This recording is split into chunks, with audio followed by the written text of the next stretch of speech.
Hello बच्चों, welcome. आज हम आपको शांत रस के बारे में समझाने वाले हैं कि शांत रस क्या होता है। आपको सबसे पहले शांत शब्द पे ध्यान देना होगा कि शांत शब्द कहाँ पे इस शब्द का प्रयोग होता है। शांत, जैसे कि अक्सर हमने देखा है, लोग अपने स्टडी के दौरान भी देखते हैं और स्कूल में जाते हैं, क्लास के अंदर बैठे रहते हैं तो टीचर बोलता है कि बच्चों शांत हो जाओ। एक शांत ये भी है। घर के अंदर भी शोरगुल अगर होता है तो घर में भी लोग कह देते हैं कि बच्चों ज़रा शांत होकर के बैठिए, ज़रा शांत हो जाइए। तो शांत शब्द जगह जगह प्रयोग किया जाता है, लेकिन जब हम आध्यात्मिकता की तरफ चलते हैं, आध्यात्मिक की ओर चलते हैं, आध्यात्मिक सुखों का आनंद लेते हैं, तब वहां पर शांत का अर्थ बदल जाता है। शांत का अर्थ यहां पर देखिए, शांत और इसका अस्थाई भाव दे दिया गया है क्या? निर्वेद। आपने पढ़ा भी होगा, शांत रस का अस्थाई भाव होता है निर्वेद। अर्थात क्या? निर्वेद का अर्थ होता है उदासीनता।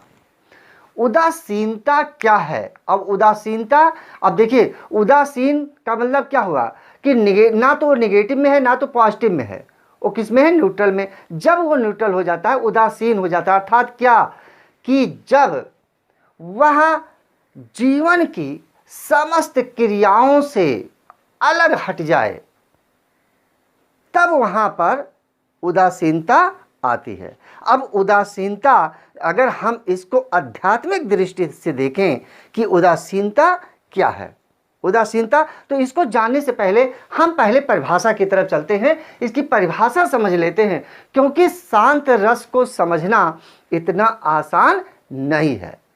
तो शांत रस में देखिए कहता है कि तत्व ज्ञान की प्राप्ति। तत्व ज्ञान, तत्व यहां पर आपका क्या है कि जो छित जल पावक गगन समीरा, तुलसीदास ने लिखा था कि 5 तत्वों से मिल करके हमारा शरीर बना हुआ है और मरने के उपरांत ये 5 तत्व इन्हीं 5 मिल जाते हैं। ये जो 5 तत्व से मिलकर के बना, यही 5 तत्व जा करके छित जल पावक और गगन और समीर में जाकर के मिल जाते हैं। तो तत्व के ज्ञान की प्राप्ति, अगर हमें तत्व के ज्ञान की प्राप्ति हो जाए अथवा संसार से वैराग्य होने पर शांत रस की उत्पत्ति होती है। अब संसार से वैराग्य होने पर अर्थात क्या कि हम संसार से वैराग्य कैसे लें? वैराग्य, यह शब्द आप देखिएगा, वैराग्य होने पर। अब वैराग्य क्या है? हमने घर द्वार को छोड़ करके पीला वस्त्र धारण करके अगर हम सन्यासी बन जाते हैं तो क्या ये वैराग्य है? नहीं। बड़े बड़े सन्यासी आज भी आपने देखा होगा, टीवी पर प्रवचन आते हैं, बहुत से साधु सन्यासी इधर उधर घूमते हैं, हर जगह आपको पाए जाएंगे। आप तीर्थों में जाइए, मंदिरों में, हर जगह पे आपको दिखाई देंगे, लेकिन सभी भौतिक सुखों का आनंद लेते हैं। और जब तक व्यक्ति भौतिक सुखों का आनंद लेगा तब तक वह वैराग्य धारण नहीं कर सकता है। तो यहां पर देखिए तत्व ज्ञान की प्राप्ति अथवा संसार से वैराग्य होने पर, जब हम संसार से वैराग्य लेंगे, अर्थात क्या कि जब हम भौतिक सुखों का पूर्ण रूप से त्याग कर देंगे, तब हमारे अंदर वैराग्य की उत्पत्ति होती है। तो जब वैराग्य हमारे अंदर आ जाएगा तो हमारा मन शांत हो जाएगा। अर्थात क्या कि ना जहां ना दुख है, जहां ना दुख है और ना सुख है, ना द्वेष है और ना राग है। अर्थात क्या? राग का अर्थ होता है यहां पर प्रेम, याद रखिएगा, राग का अर्थ होता है प्रेम और द्वेष का अर्थ होता है बैर। तो ना तो हमें किसी से प्रेम है और ना किसी से बैर। तो कबीरदास ने लिखा था, ना काहू से दोस्ती ना काहू से बैर। ना तो किसी से दोस्ती है और ना तो किसी से बैर है, तो जहाँ ना दुख है, ना सुख है, ना द्वेष है, ना राग है, ना तो कोई इच्छा है, ऐसी मन स्थिति में उत्पन्न रस को मुनियों ने शांत रस कहा है। जब हमारे अंदर समस्त इच्छाएं समाप्त हो जाती हैं, अर्थात क्या, हमें किसी प्रकार का कोई मोह नहीं रह जाता है, वहां पर शांत रस होता है, तब हम वैराग्य को धारण करते हैं। आसान नहीं है। शांत रस जो है, यहाँ पर ये शब्द बहुत महत्वपूर्ण होता है, और यहाँ जो तत्व के ज्ञान की प्राप्ति होती है, ये दोनों बहुत इंपॉर्टेंट है, बहुत महत्वपूर्ण होते हैं। अर्थात जब इन सभी चीज़ों से हम परे हट जाते हैं, हमारे अंदर की समस्त इच्छाएं समाप्त हो जाती हैं, इंसान केवल उसका शरीर ही रह जाता है और जीवात्मा परमात्मा में विलीन हो जाती है, तब जाकर के वैराग्य की उत्पन्न होता है, और तब जाकर के हमें शांत मिलता है। तो इस तरीके से आपने शांत रस की परिभाषा को समझ लिया। अब आता है इसके उपकरण और अंग। अब इसके उपकरण और अंगों में हम आपको अच्छे ढंग से समझा देते हैं, ताकि आपको ये क्लियर हो जाए। देखिए, आप अगर किसी भी क्लास में हैं, 9th में है, 10th है, 12th है या 11th है, कोई किसी भी क्लास में है, तो आपको परिभाषा लिखना होता है। परिभाषा आपने लिख दिया और 2 लाइन का उदाहरण लिख दिया, स्पष्टीकरण लिख दिया, इतना हो जाता है। लेकिन यदि आप आगे जाते हैं और कोई कंपटीशन बीट करते हैं, जहाँ पर हिंदी व्याकरण के क्वेश्चन पूछे जाते हैं, वहाँ पर इन चीज़ों का बहुत महत्व होता है, इनको समझना। क्योंकि शांत रस, श्रृंगार रस और भक्ति रस और वात्सल रस, ये चारों एक दूसरे से इस तरीके से गुथे हुए हैं। हम इसके बाद में जब भक्ति रस का वर्णन करेंगे, उसमें हम आपको क्लियर करेंगे। शांत रस, श्रृंगार रस, भक्ति रस और वात्सल रस, ये चारों ऐसे जुड़े हुए हैं कि इनमें से इन चारों को अलग करना, इनकी समरूपता को अलग करना, समझना, पहचानना बहुत कठिन होता है। तो जो कंपटीशन बीट करते हैं, उस कंपटीशन में ऐसे क्वेश्चन पूछ लिए जाते हैं कि आप वहाँ पे आपके अंदर कन्फ्यूजन हो जाता है कि वात्सल रस का है या शांत रस का है या भक्ति रस का है या श्रृंगार रस का है, क्योंकि रति सभी में है, संयोग और वियोग दो चारों में है। तो इस तरीके से तो पहले हम इसको समझ लेते हैं।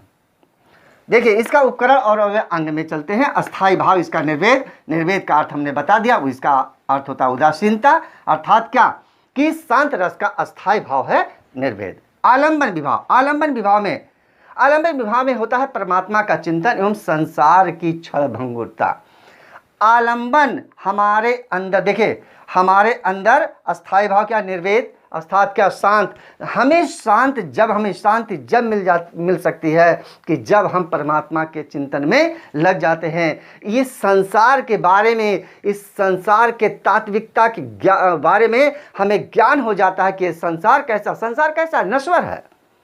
जितनी भी चीज़ें हमें दिखाई देती हैं, वो सभी नश्वर हैं, क्षणभंगुर हैं। एक दिन ये सारी चीज़ें नष्ट हो जाएंगी, और जो हमें नहीं दिखाई देती हैं और फिर भी हमें एहसास कराती हैं, वह कभी नहीं मर सकती। याद रखिएगा इस चीज़ को। तो परमात्मा का चिंतन एवं संसार की क्षणभंगुरता। उद्दीपन में क्या है, तीर्थ स्थलों की यात्रा। जब हम तीर्थ स्थलों पे जाते हैं, यात्रा करते हैं, या कोई सत्संग में जा करके हम बैठते हैं, या शास्त्रों का अनुशीलन करते हैं, शास्त्रों का ज्ञान प्राप्त करते हैं, तब वहाँ पर हमारे हृदय के अंदर उद्दीप्त होता है, और उसके बाद में हमारे अंदर ज्ञान की प्राप्ति होती है, मन शांत होता है, परमात्मा का वहाँ पे हमें चिंतन, आलंबन होने लगता है। अनुभव में पूरे शरीर में रोमांच, पुलकित या असुर। अब पूरे शरीर में क्या, अनुभव में क्या होता, हमारा पूरा शरीर रोमांचित हो जाता है। यानी जब हमें ईश्वर की प्राप्ति हो जाती है, हमें ईश्वर का ज्ञान हो जाता है। वैराग कबीर दास ने बहुत ही अच्छे ढंग से अपने जितने भी जो साखी शब्द रामायण उन्होंने लिखा, क्योंकि यहाँ पर निर्गुण, शांत रस में क्या है, निर्गुण है, सगुण नहीं है, बल्कि क्या है, निर्गुण है। कबीर दास निर्गुण उपासक थे, इस राम को नहीं मानते थे। कबीर दास इस राम को नहीं मानते थे जो अयोध्या में पैदा हुए, वो उस राम को मानते थे जो परम तत्व है, जो एक है, जिसका कोई ना तो रूप है, ना तो कोई रंग है, ना तो हमने देखा है, उसको मानते थे, उस राम को मानते थे। तो इस प्रकार से इसमें जो निर्गुणात्मकता है, शांत रस में निर्गुण है, तो यहाँ पर अनुभव पूरे शरीर में जब हम उस परम तत्व को जान लेंगे, जीवात्मा परमात्मा एक में विलीन हो जाता है, तब हमारा शरीर रोमांचित हो जाता है, पुलकित हो जाता है, हमारे आंखों से आंसू बहने लगते हैं, हम सब कुछ भूल जाते हैं, ना तो मेरा कोई रिश्ता है, ना किसी से कोई नाता है, सारा प्रेम सब कुछ खत्म हो जाता है, ना किसी से कोई बैर रह जाता है, ना किसी से कोई राग रह जाता है, और ना तो हमें सुख की चिंता और ना तो कोई हमें दुख की चिंता होती है। और इस प्रकार से क्या होता है कि पूरा जीवन जब हम आनंद की प्राप्ति कर लेते हैं, उस परम आनंद की प्राप्ति कर लेते हैं, इन सभी चीज़ों से दूर हट करके, तब हमारा मन शांत हो जाता है, वहाँ पर शांत रस की उत्पत्ति होती है। संचारी भाव में हर्ष, स्मृति, मति, विबोध, निर्वेद, धृति, दैन्य, ग्लान, इन सभी को हम जो पिछले उसमें रसों में हमने इन सभी को हमने समझा दिया था। आप संचारी भाव में जा करके देखेंगे तो सभी के जितने भी कठिन जो 33 संचारी भाव को हमने बताया था, उन सभी में हमने अर्थों को जो कठिन वर्ड थे उनको हमने समझा दिया है। तो इस तरीके से आप अच्छे तरीके से ये समझ गए होंगे। अब हम चलते हैं एक एग्जाम्पल लेकर के इस शांत रस के बारे में थोड़ा समझ लेते हैं। तुलसीदास ने विनय पत्रिका में बहुत ही अच्छे ढंग से लिखा, और आज हम तुलसीदास की एक काव्य रचना को यहाँ पर लिख करके आपको समझाने का प्रयास करेंगे, और हमें उम्मीद है कि आपको पसंद आएगा, समझ में आ जाएगा, और आप चाहे जिस एंगल से क्वेश्चन पूछे जाएंगे आप उनके अर्थों को दे सकेंगे। तो देखिए सर, तुलसीदास ने विनय पत्रिका में अपने लिखा था, एक पदावली में उन्होंने क्या लिखा था, देखिए समझिएगा। कबहुक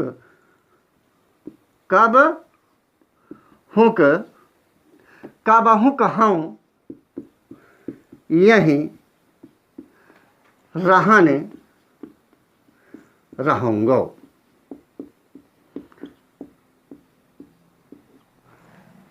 कबहुक हूँ यहीं रहन रहूँगो, श्री रघुनाथ श्री रघुनाथ कृपालु कृपा,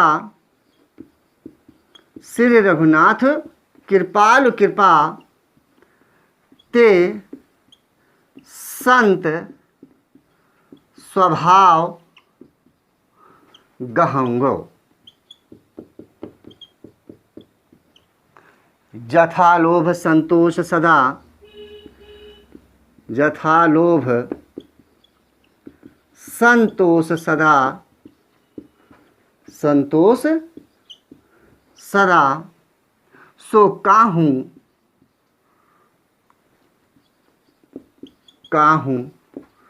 सो कछु न सहूँगो, कछु न सहूँगो। परहित निरत निरंतर, परहित निरत निरंतर, परहित निरत निरंतर, मन क्रम वचन, मन क्रम वचन, नेम निभाऊंगो। बहुत ही अच्छी रचना तुलसीदास की, इसको आप समझ लीजिए। तुलसीदास ने लिखा विनय पत्रिका में कि कबहू कहूँ यह रहन रहूँगो, श्री रघुनाथ कृपाल कृपाते संत स्वभाव सहूँगो, जथा लोभ संतोष सदा, काहू सो कुछ न कहूँगो, हित पर हित निरत निरंतर, मन क्रम वचन नेम निभाऊंगो। हे प्रभु, तुलसीदास जी कहते हैं कि क्या कभी वह दिन आएगा कि जब मैं भी संतों की तरह अपने जीवन को मैं व्यतीत कर सकूंगा? क्या मैं भी संतों की तरह जीवन व्यतीत कर सकूंगा? श्री रघुनाथ कृपालु ते संत स्वभाव गहूँगो, और जथा लोभ संतोष सदा, काहूँ सो कछु न सहूँगो। जथा लोभ संतोष सदा, काहूँ सो कुछ न सहूँगो। मैं किसी से कोई चीज़ नहीं चाहता हूँ। हे प्रभु, जिस दिन मुझे आपके परम आनंद की प्राप्ति हो जाएगी, मैं जिस दिन संत स्वभाव को मैं ग्रहण कर लूँगा, उस दिन मैं समस्त चीज़ों का मैं त्याग कर दूँगा।